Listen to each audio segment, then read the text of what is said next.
Attention! For the press corps, I am Renold Dasilov. We interrupt this broadcast to bring you the latest news from the Siva Valley conflict, and for the first time ever at Asian times. Here in the 119th World Conquest of the Foxhole War, it's day 16. War 119 is upon us, as the colonial legions and the Warden Empire have lined up straight across the center of the Siva Valley war zone, from Fisherman's Row through the Deadlands and to the Tempest Islands. The Wardens have seized the initiative, capturing key positions in the periphery and gaining a slight edge amidst the infantry-focused fighting. War in 119 is also an update war, with developers having revamped the infantry combat mechanics. A troop surge is expected, with Charlie Shard currently seeing action and Baker's Shard on standby. A reminder that PressCorps is focused on the able Shard. Moving on to the casualties from the PressCorps Casualty Office.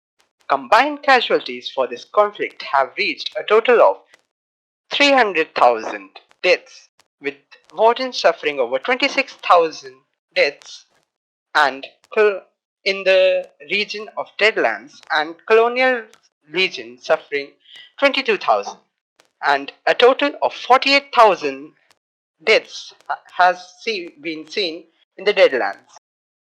War 119 comes on the heels of War 118, a fast and lower intensity war, to the behemoth that was War 117. Despite War 117's ferociousness, War 119 is shaping up to be a big one as well, and may very well last past Christmas.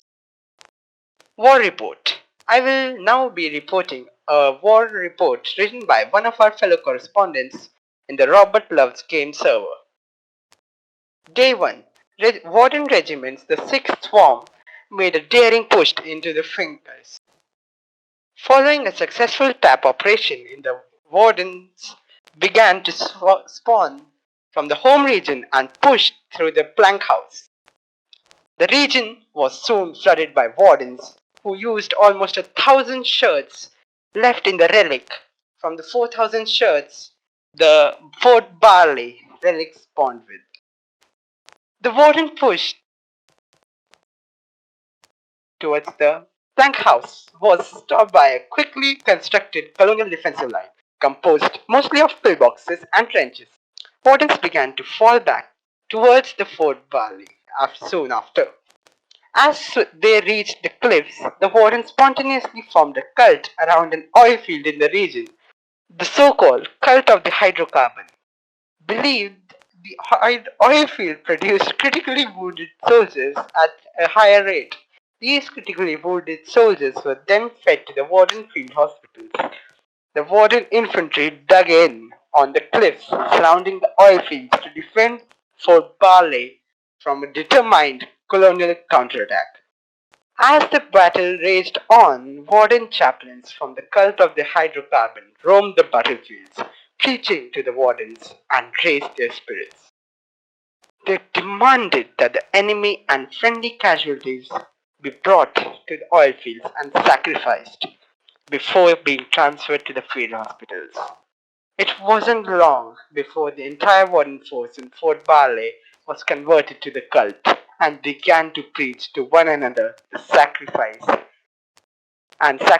enemy and friends alike to the oil field.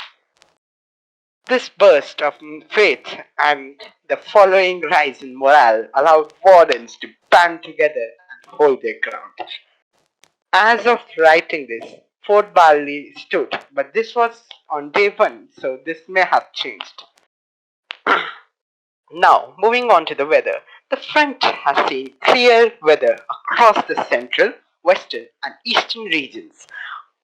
Let this be a reminder that our forecasters are the key players who help us with our weather forecast. And if you also want to help us with this, you can volunteer as a storm chaser corps. The PressCorps has also opened up applications for regimental advertisements. Do you want to spread awareness of who you are? Join the PressCorps Discord to make a submission and we'll handle the rest. From the PressCorps, we'd like to extend a warm welcome to all the freshly enlisted in our ranks who may have joined us for War 119. See you on the front line. Finally, this has been a reminder to you to stay hydrated, as a hydrated soldier is an alert soldier, and an alert soldier makes all the difference in the war. For the PressCorps, I am Renold Dasilov, signing off. The PressCorps is an all-volunteer creative collective of reporters, broadcasters, artists, and more from the MMO video game Foxhole, developed by Siege Camp. Our mission is to engross our audience in and amplify the stories of this unique war ecosystem. The PressCorps was founded in 2018 by former Planetside 2 Radio Free Auraxis host, CaptainInArms. It is a separate community entity and is not officially representative of Siege Camp. For more information, visit our website at PressCorpsGaming.com. That's PressCorps Gaming.com.